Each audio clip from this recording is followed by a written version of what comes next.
Martin here from Bike Ventures. We're going to have a look at the Ego CarbonLite 3S. So let's get into it. So here it is, really nice looking bike with a carbon fibre frame. Very, very light bike. 3-speed. It's got your belt drive, which a lot of people want. Seat post battery. Comes with lights.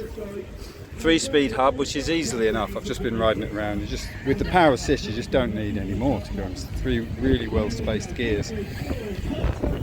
Gears changed by this rotational twist grip on the handlebars.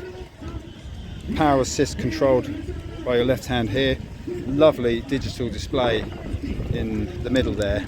Let's just turn that power. You can see the power assist, very clear what mode you're in. Beautiful handlebars. Really nice lightweight seat, which is actually really comfortable. It's got your mid-drive motor, which gives you really nice power delivery. And there really is not a lot not to like. It's a beautiful, lightweight, folding bike. 16-inch wheels, which a lot of people want these days for commuting. But it actually, I mean, I'm riding it around kind of a bumpy field, and I had no problem with it at all. So it will handle some light trails as well. So beautiful bike.